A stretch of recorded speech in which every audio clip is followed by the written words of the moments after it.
அவள் பாகால்களுக்கு தூபம் காட்டி தனக்கு நெற்றி பட்டங்களை போட்டுக்கிட்டு ஆபரணங்களை உடுத்திக்கிட்டு எங்கேயோ போறாளாமே. சில ஆளை பார்த்திருக்கீங்களா, சர்ச்சுக்கு வரும்போது கேவலமான துணியை போட்டுட்டு வருவான். ஆனா வேற எங்கேயாவது போகும்போது இருக்கிறதுலே பெஸ்டா போவோம். நெற்றி பட்டம் கட்டி ஆபரணங்களை போட்டுட்டு ஒரு பாத்தீங்கன்னா நம்ம விசுவாசியா, இது நம்ம விசுவாசி தான் இப்படி போகுதா? ஒரு வேறொரு மனுஷியா போகுது, வேறொரு கிரகவாசி போல இத்தனை மறுரூபத்தோடு போகுது. சர்ச்சுக்கு வந்தா தூங்கி தூங்கி வலிஞ்சு உட்கார்ந்து இருக்கு. ஆண்டவர் பார்க்கிறார். நெற்றி பட்டங்களினாலும் தன் ஆபரணங்களினாலும் தன்னை எப்படி இருக்கா, எப்படி கொண்டா, பியூட்டி பார்லர் பண்ண மாதிரி போகுது ரோட்ல. ஆனா ஒரு நாள் பார்த்துட்டு எனக்கு அட்டாக்கே வந்துடும் போல போச்சு. அப்படி போச்சு. கேட்டதுக்கு ஒரு பிள்ளை சொல்லுது, எங்களுக்கு இன்னைக்கு என்னது லாஸ்ட் நாள் அப்படின்னு ஸ்கூல்ல லாஸ்ட் நாளுக்கும் இந்த போட்டு போறதுக்கு என்னன்னு எனக்கு ஒண்ணுமே புரியல. ஒன்னு ரெண்டு அந்த கடையில போய் வாங்கி ஒரு கழுத்துல ஒரு 10-15 செயின் போட்டு அப்படி என்னன்னு ஒண்ணுமே புரியல. படிச்சு பாஸ் ஆகி நல்ல நிலைமைக்கு போனா கூட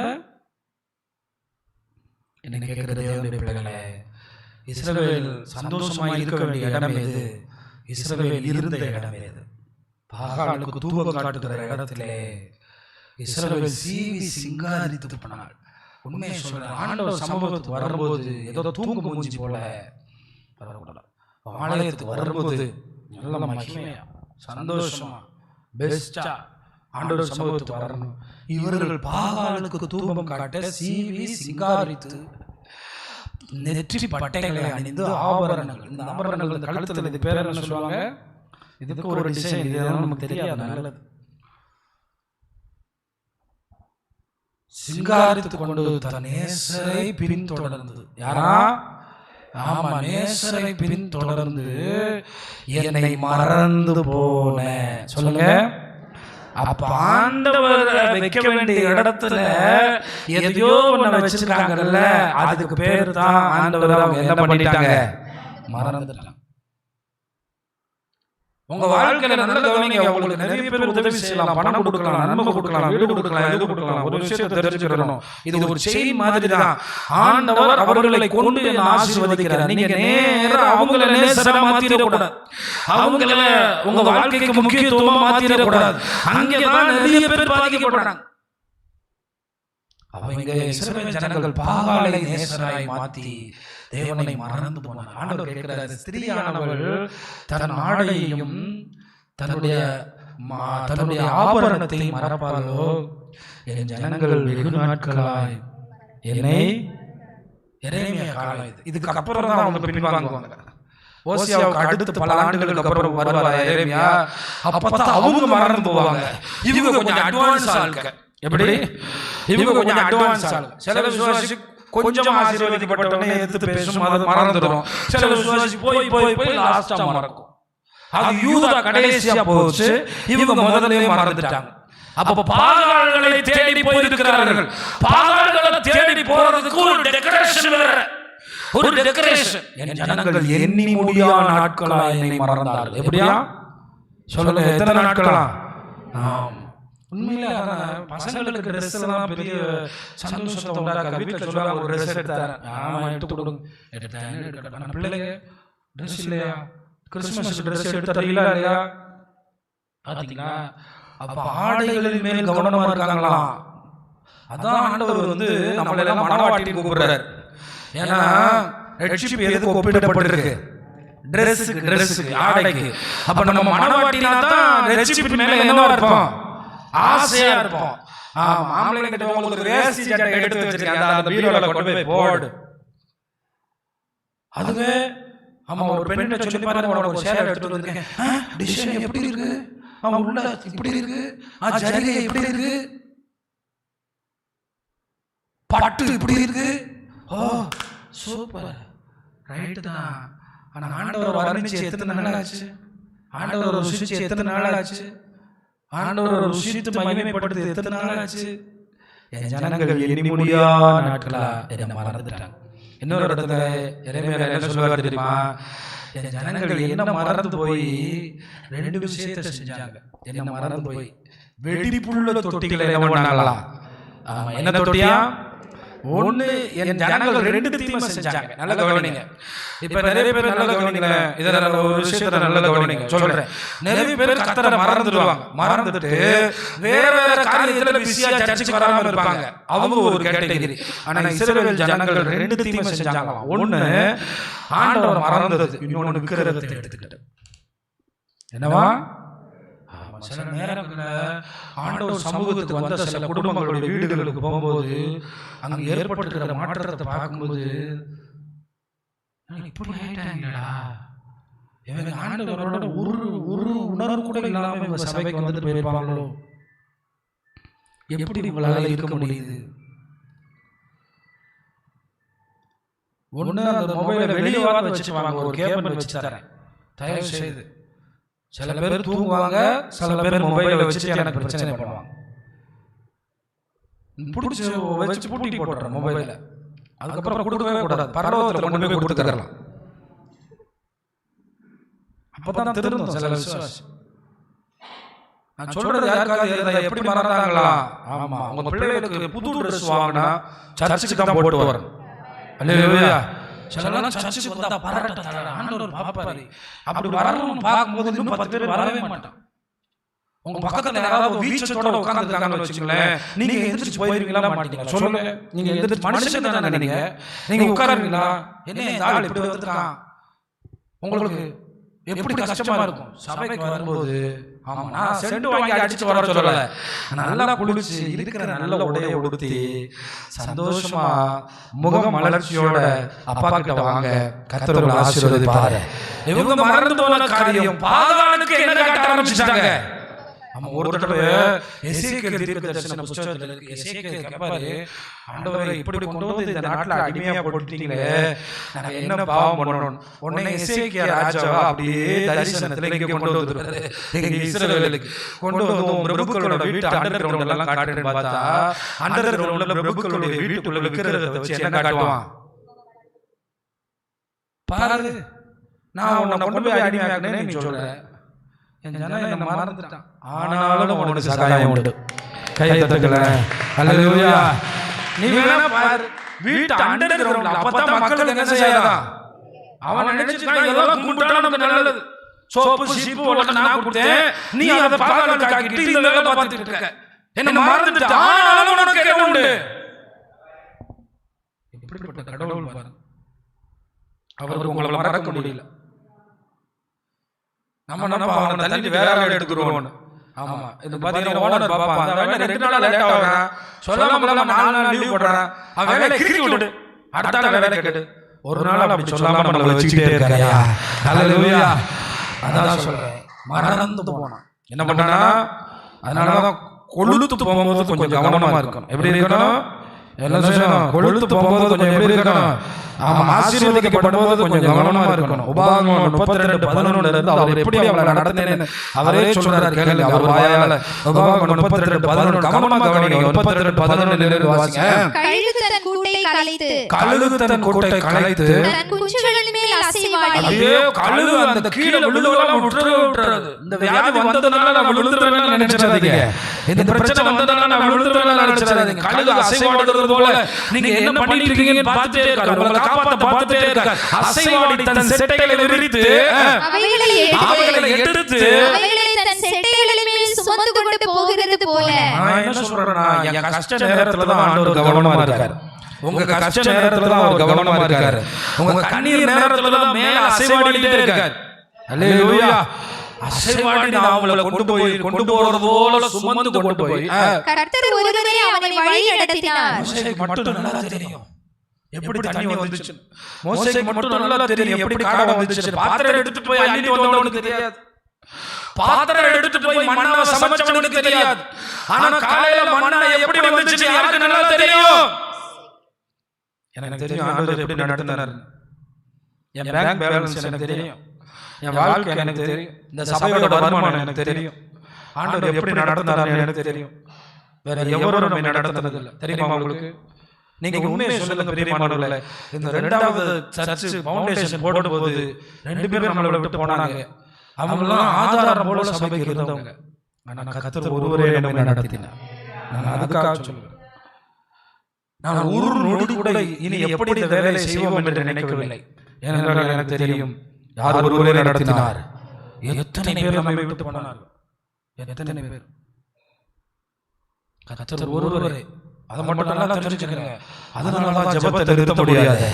அதனாலதான் அதிகாலையில ஜெபம் பண்ணாம அடுத்த வேலை செய்ய முடியாது. வேற யாரும் நம்மளை நடத்தல. அவனை அசைவாடி அவனே அவனுக்கு சுமந்தது நான். அது எப்படி அவர் மறக்க முடியும்? எப்படி அவர் இல்லாம வாழ முடியும்? பாட்டு மட்டும் உருகி பாடும், நீரின்றி வாழ்வே. ஆனா அங்க நெத்தி பட்ட போட்டுட்டு பாகாலுக்கு தூபம் காட்டுற இடத்துல ஹாப்பியா நிப்போம், சர்ச்சில் துக்கமா நிப்போம். குடும்ப நிகழ்வுகளை பார்த்தா ஒரே ட்ரெஸ்ஸா, ஒரே மாதிரி ட்ரெஸ்ஸா. எனக்கு தப்பு சொல்ல, நீங்க இட்டு இருக்கிறீங்க, நீங்க இட்டு இருக்கிறீங்க, நீங்க அதெல்லாம் போட்டுக்கிறீங்க, எனக்கு ஒன்றும் பிரச்சனை இல்லை. ஆனா தேவ சமூகத்துல ஒரு சிரிப்பு, ஒரு சந்தோஷம். அங்கதான் நெத்தி பட்டைய போட்டா அங்கதான் ஹாப்பி. இங்க தேவ சமூகத்துல வந்தா எப்படி இருக்கிறோம்? உங்க வாழ்க்கையில இதுவரை உங்களை வேற எவனும் நடத்தினதே இல்லை. எத்தனை பேர் சொல்றீங்க இதுவரை இப்படி மறுபடியும் வாழ்க்கை செழிப்பாக நினைச்சது இல்லை? எத்தனை பேர் சொல்ல முடியும்? இதுவரை அவரை தவிர அதெல்லாம் படிங்க, வீட்டுல போய் 32 அதிகாரம் முழுசு படிங்க, கண்ணீரே வந்துடும். ஆனா அவன் என்ன பண்ணா? 13 பூமியில் உள்ள உயர்ந்த ஸ்தானத்திலும் அவனை ஏறி வர பண்ணினார். வயலில் விளையும் பலனை அவனுக்கு புசிக்க கொடுத்தார். வயலில் விளைகிற பலனை அவனுக்கு சாப்பிட கொடுத்தார். கண்மலையில் உள்ள தேனையும் கற்பாறையில் இருந்து வடியும் எண்ணெயையும் அவன் உண்ணும்படி செய்தார். உங்களுக்கு தெரியுமா கற்பாறையில இருந்து உப்பு கிடைக்குது, எண்ணெய் கிடைக்குது தெரியுமா? தெரியுமாங்க? இமயமலையில இருந்து வர சால்ட் வருதா? ராக் சால்ட் கிடைக்குதா? நாங்க சாப்பிட்டா உடம்புக்கு நல்லதுங்கிறான். கடல்ல மட்டும் தான் உப்பு கிடைக்குதுன்னு சொல்றீங்க. அவனுக்கு கண்மலையில தேனையும் எங்க இருந்தா? கற்பாறையில இருந்து வடியும் எண்ணெயும் கொடுத்தான்.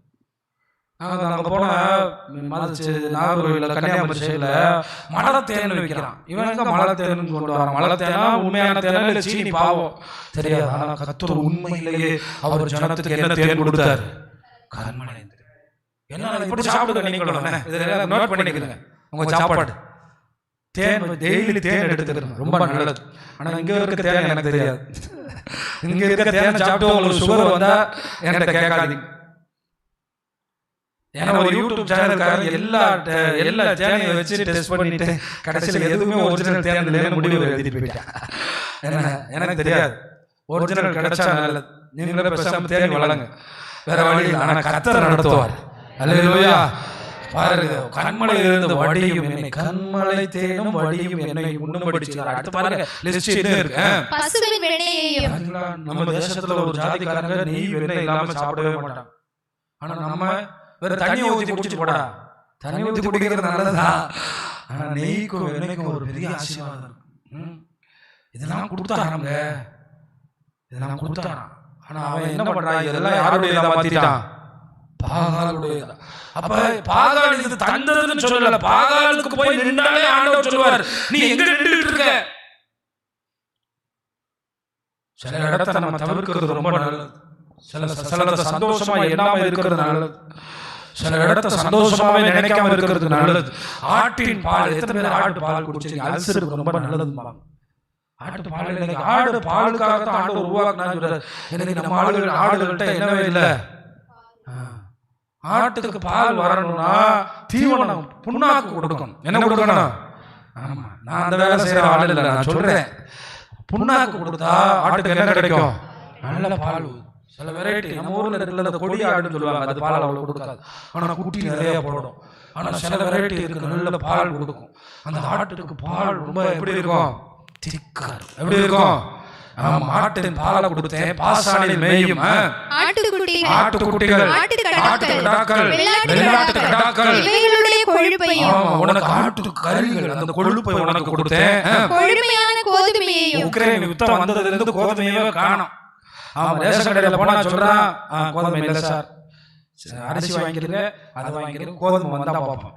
இங்க கோதுமை கொடுத்தேன். இரத்தம் போன்ற எப்படிப்பட்ட ரத்தம் போன்ற சுயமான திராட்சை ரசத்தையும் சாப்பிட்டார். நம்ம திராட்சை ரசம் கருப்பு கலர்ல இருக்கு. அவங்களோட திராட்சையே கொஞ்சம் ரெட் கலர்ல தான் இருக்கும். பார்த்துட்டீங்கன்னா தெரியும். லெபனான் திராட்சை எவ்வளவு பெருசா இருக்கும், அதோட தோல் எப்படி தான் இருக்கும், ரெட்டிஷா தான் இருக்கும். ரத்தம் போன்ற இதெல்லாம் சாப்பிட்டேன். சாப்பிட்டதெல்லாம் ரைட்டு தான் ஐயா, மறந்துட்டியப்பா. எப்ப சாப்பிட்டியோ சாப்பிட்டு கொழுத்து போய் உதச்சியப்பா, கொழுத்து ஸ்தூலித்து நிலம் துணின போது என்னை மறந்தியப்பா. தன் ரட்சிப்பின் தேவனை அசட்டை பண்ணியப்பா. அடுத்த வசனத்தை பாருங்க. அந்நிய தேவர்களால் பாத்தீங்களா எங்க வந்தா பாத்தீங்களா, உபாகமத்திலே வந்துட்டான்.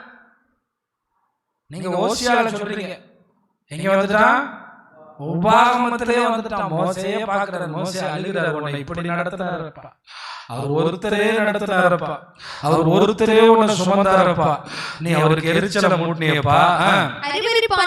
அருவருப்பானவைகளை அவரை கோபப்படுத்தினார்கள். அவர்கள் தேவனுக்கு பலியிடவில்லை. அவர்கள் தேவனுக்கு பலி செலுத்துற மாதிரி எங்கேயாவது பாத்தீங்களா? தேவனுக்கு அவங்க பலி செலுத்தவே இல்லை. ஆனா வனாந்தரத்திலே விக்கிரகத்தை வணங்குனாங்க. வனாந்தரத்திலே விக்கிரகத்தை வணங்குனாங்க. ஆனா தேவனுக்கு அவங்க என்ன செய்யல? நம்ம பிள்ளைங்க சொல்லுங்களேன், ஒரு ஸ்தோத்திரம் பண்றா, கொஞ்சம் ஆண்டவருக்கு நன்றி செலுத்துறேன், ஒரு 10 நிமிஷம் ஆண்டவரை துதிடா, அப்படியே வந்து அப்படியே நம்ம வாயில தையல் போட்ட மாதிரி உட்கார்ந்துருப்போம். ஆனா மேல காலையும் ஃப்ரெண்ட்ஸ் கூப்பிட்டான், அவன் கூப்பிட்டான், இவன் கூப்பிட்டான், அங்க போய் நிற்பான் நல்ல சந்தோஷம். யெசூரன் கொழுத்து போய் தேவனை மறந்தான், தன் ஆசீர்வதித்தவரை அசட்டை பண்ணினான். இஸ்ரவேல் அவரை மறந்து போனான், கேடுண்டாக்கி கொண்டான். ஆனாலும் அவனுக்கு சகாயம் உண்டு. அல்லேலூயா. ஆனாலும் அவனுக்கு என்ன உண்டா? அதான் சொல்றேன், தேவனை மறந்துடாது. ஒண்ணு மட்டும் சொல்றது தெரியுமா, அவர் உங்களை மறந்தாருன்னா அன்னைக்கு நீங்க முடிஞ்சிச்சுன்னு அர்த்தம். காலைதோறும் என்னை நினைக்கிறேன், நிமிஷந்தோறும் என்னை விசாரிக்கிறேன். அல்லேலூயா. ஆமா, இந்த ஹார்ட் பீட் ஒவ்வொரு தடவை அடிச்சு பிளட் உள்ள போய் வெளியே வரலைன்னா ரத்தம் கெட்டு ரத்தம் முடிஞ்சு. ஹார்ட்டுக்குள்ள ரத்தம் போய் ரத்தம் வெளியே வந்தா தான் இந்த உடம்பு சரியா இயங்க முடியும். அது எப்படி தெரியுமா? இது மட்டும் தான் நிக்கல. உங்க வீட்டு வாட்ச் மட்டும் 6 மாசத்துக்கு ஒரு தடவை என்ன செய்யுது? பேட்டரி போடணும். ஆண்டவர் இங்க பேட்டரி போடணும். பேட்டரி போடுறதுக்குள்ள உயிர் போயிடும். சொல்லுங்க, என்ன போடுறதுக்குள்ள? பேட்டரி எடுத்து வாடான்னு சொல்றதுக்குள்ள, ஒரு கிளாஸ் தண்ணி கொண்டு வாடான்னு சொல்றதுக்குள்ள போயிடுது. இங்க பேட்டரி எடுத்து வாடான்னா போச்சு.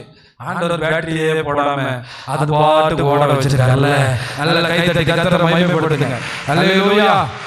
ஆமா, தெய்வங்கள் அது பாருங்க, நூதனமான தோன்றிய புது தெய்வங்கள் புதுசா வருது. புதுசா எல்லாமே.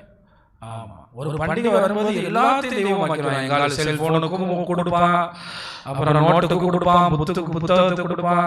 என்னடா இன்னைக்கு ஒரு மாதிரியா இருக்கு புத்தகம் கேட்டா, நூதன தெய்வம். சைக்கிள், ரிக்ஷா, அருவா எல்லாம் அவனுக்கு எல்லாமே சாவி. நமக்கு நம்மளை படைச்சவர் மட்டும்தான் சாமி. அல்லேலூயா. அவனுக்கு நின்றது, நடந்தது, போனது, உட்கார்ந்தது எல்லாம் நம்முடைய ஆண்டவர். நல்ல ஒரு ஸ்தோத்திரம் சொல்லுங்களேன். ஹல்லேலூயா. அவர் பெரியவர். ஹல்லேலூயா. அவர் எங்களை நடத்துகிறார், அவர் எங்கள் மேல் அசைவாடுகிறார். நம்ம ஒரு வசனத்தை வாசிங்க, அடுத்த பாயிண்ட்க்குள்ள போறேன். 18வது வசனம். உன்னை ஜெனிப்பித்த கன்மலையே நீ இணையாமற் போனாய். அதுதான் அவருடைய கண்ணீர். உனக்கு கண்மலை தேன் கொடுத்தேன், எண்ணெய் கொடுத்தேன், உனக்கு எல்லாம் கொடுத்தேன், உனக்கு நெய் கொடுத்தேன், உனக்கு கொழுப்பு கொடுத்தேன், உனக்கு நல்ல எல்லாம் சாப்பிட கொடுத்தேன். ஆனா அவரை மறந்து நினைப்பு சொல்லுவாங்க, இன்னைக்கு நான் வீட்டுல சமைக்கிறேன், நீங்க சர்ச்சுக்கு போயிட்டு வாங்க. இப்படி நாட்கள்லாம் இருக்குது தெரியுமா உங்களுக்கு? உங்களுக்கு நான் பிரியாணி வச்சு தரேன், அந்த பிரியாணி கடை இன்கிரீடியன்ட்லாம் யார் வாங்கி கொடுத்தா? நான் சமைச்சிட்டு இருக்கேன், நீங்க போய் சர்ச்சுக்கு போயிட்டு வா. இன்னைக்கு நிறைய பேர் எத்தனை பேர் இப்படி கிளம்பி இருக்காங்க? நான் சொல்றேன், என்ன கேட்கறேன், எல்லாத்தையும் தூக்கி அந்த பக்கம் போட்டுருங்க. ஜெனிப்பித்தவர், என்னை ஜெனிப்பித்தவர் நீர்தானே, எனக்கு பேர் வைத்தவர் நீர்தானே. ஜெனிப்பித்த கண்மலையை நினையாம போன. அப்ப அந்நிய தேவர்களால் ஆண்டவருக்கு என்ன மூட்டினாங்களா? கோபம் மூட்டினாங்க. அந்நிய தேவர்கள். அதனாலதான் உபாகமத்துல 4 வசனம் இருக்கு. உபாகமம் 4:23 அதை வாசிங்க. ஆமா, முதல்ல தேவனை மறந்த காரியம். எதையோ நினைக்கும் போது தேவனை மறந்துடுறாங்க. உபாகமம் நீங்கள் உங்கள் தேவனாகிய கர்த்தர் உங்களோட பண்ணின உடன்படிக்கையை மறந்து உங்கள் தேவனாகிய கர்த்தர் வேண்டாம் என்று விலக்கின எவ்வித சாயலான விக்கிரகத்தையும் உங்களுக்கு உண்டாக்காதபடிக்கு எச்சரிக்கையாயிருங்க. எந்த சாயலையும் உங்களுக்கு விக்கிரகம் வரக்கூடாது. சொல்லுங்க, எந்த சாயலையும். ஆமா, என்ன லாஸ்ட்ல என்ன முடிக்கிறாரு? உண்டாக்காதபடிக்கு எச்சரிக்கையாயிருங்க. அதனாலதான் இஸ்ரவேல்ல ஒரு பண்டிகை கொண்டாடுவாங்க. அந்த பண்டிகை பேரு கூடார பண்டிகை. அந்த கூடார பண்டிகையில என்ன பண்ணுவாங்களா தெரியுமா? ஆமா, அந்த இந்த கீத்துக்கள் இருக்கிற தென்னை மரத்து கீத்துக்கள், பேரிச்ச மர கீத்துக்கள், அதை வெட்டி கூடார மாதிரி வச்சுட்டு செல்போனு, ஒய்ஃபை, இன்டர்நெட் எல்லாத்தையும் வெளியே வச்சுட்டு வெறும் பைபிள் மட்டும் 7 நாள் பெரும் பணக்கார கோடீஸ்வர இஸ்ரவேலர்கள் அங்க உட்கார்ந்து இருப்பாங்களாம். ஏன்னா 7 நாள் வரை இந்த மொபைல் இல்லாம நான் இருந்துருவேன், கடவுள் இல்லாமனா. அவங்க எல்லாம் பெரிய பணக்காரங்க, சொந்தமா பெரிய பெரிய பிசினஸ் பண்றவங்க. ஆனா ஏன் கூடார பண்டிகையில போய் அப்படி உட்கார்றாங்கன்னா, இதெல்லாம் எனக்கு முக்கியம் இல்ல, என்னை ஜெனிப்பித்தவன் எனக்கு முக்கியம். அல்லேலூயா.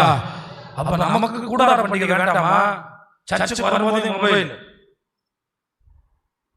எல்லாத்தையும் தூக்கி எரிஞ்சிடணும். நம்ம இதெல்லாம் அழகா வசனம் வருது, பாட்டு வருது, சில நேரம் மனசுக்குள்ள இருந்துட்டா நல்லது.